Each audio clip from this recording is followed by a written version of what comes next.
By the year 2200, Earth had known more than 150 years of almost uninterrupted peace. The last major threat Stargate Command had to face was the Liaran Alliance, a powerful criminal syndicate that emerged in the power vacuum left by the fall of the Goa'uld Empire. The Treaty of Hebridan, signed in 2036, limited the territory on which the Liaran Alliance could assert its authority over to a few star systems. This treaty meant the end of their galactic ambitions for the leaders of the Alliance, but they had reached a point where they could not compete anymore against Earth and had to comply. Indeed, the reverse engineering of the technology left by Asgards had progressively given to Earth an armada of spaceships far beyond what the Hatak motherships left by the Goa'uld could handle. Free from the menace represented by the Liaran Alliance or any other serious threat, the leaders of the most powerful countries on Earth agreed to reveal the existence of alien life to the population. Still, they decided to do it very progressively, revealing only bits of information for many years to manage the impact of such a revelation on billions of inhabitants. The agency specialized on propaganda funded within the United Nations to centralize and coordinate the release of information regarding space life was very efficient and successful. No movement of panic spread through the planet, and the news was progressively accepted by a vast majority of the world's population. So far that a few generations later, being one species among others in the galaxy seemed as natural as being one species among others of Earth. The technology left by the Asgards wasn't only used for military purposes, it also improved the standards of living for the civilians of Earth. Humans lived longer with fewer diseases. Transportation was faster, with even the occasional beaming, and starvation was an issue of the past. By the year 2100, even if a capitalist economic system and social classes remained, it could be said that every human of Earth had at least decent living conditions. In 2136, on the 100 years anniversary of the Treaty of Hebridan, and led by a wave of optimism and hope through Earth's population, the United Nations announced the establishment of a world leader who would, once elected, choose a government that would have executive power over the planet and over diplomacy with the rest of the galaxy. The heads of states would remain and represent their country in the United Nations Senate that would embody a new world legislative power. The election campaign was fierce, and the first Earth Overseer was elected in 2140 for a term of 10 years. It was an unexpected win for Dr.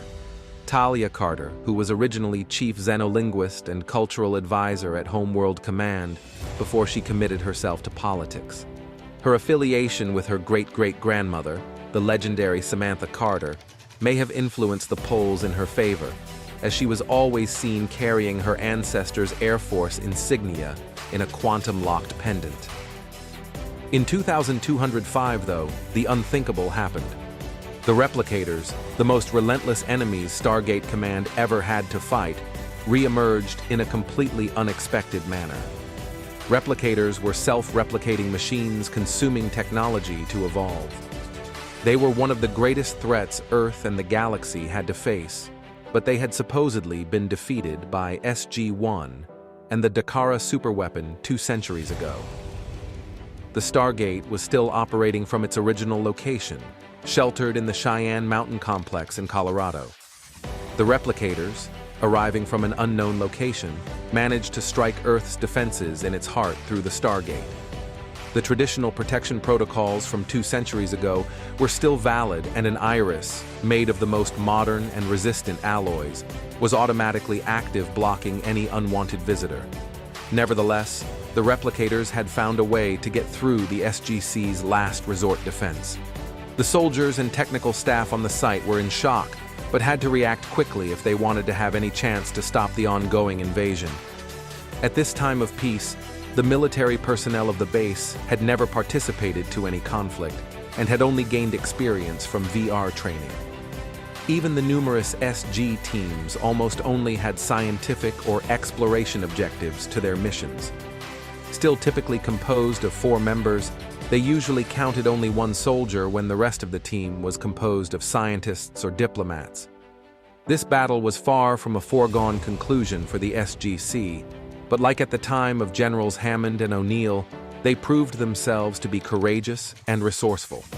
The engineers on site quickly managed to sever the wormhole connection and to deactivate the Stargate thanks to safety protocols put in place decades ago, but that never had to be used until then.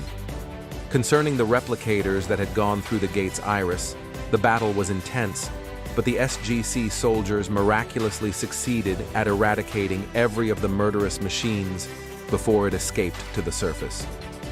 And when all the detectors of the base confirmed that the threat was no more, a feeling of relief could be felt by everyone in the complex. Following this event, the leaders of Homeworld Command met for an emergency session. They were all stunned when they discovered the reports of the replicator attack. They now had to face a difficult reality. The Stargate was no longer safe to use. The Iris was not a protection from outside threats anymore since the replicators had developed or acquired a technology to cancel it. The debate between the different generals and their different views was agitated, but soon they all realized the inevitable. The Stargate program had to be put on hold.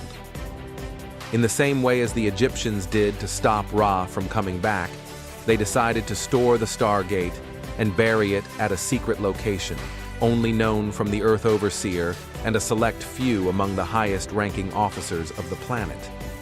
However, even without the Stargate, Earth had too many economical, diplomatic, and cultural ties with the other civilizations of the Milky Way to suddenly isolate itself.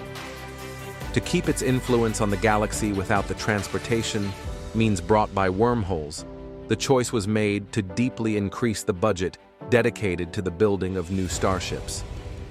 In order to achieve that objective, numerous starbases and shipyards were built by construction ships in the closest star systems, in addition to the largest in orbit of Earth. In just a few years, vast defense fleets were assembled, each of them composed of hundreds of starships. According to the generals of Homeworld Command, if the replicators could not reach Earth through the Stargate, the next encounter was bound to happen in space. And the humans of Earth, or the Tauri, as they were called by the rest of the galaxy, now considered themselves ready to defend their planet. Thank you for listening to this episode, and don't forget to subscribe to the Liaran Narrative Gaming channel to discover the rest of the story.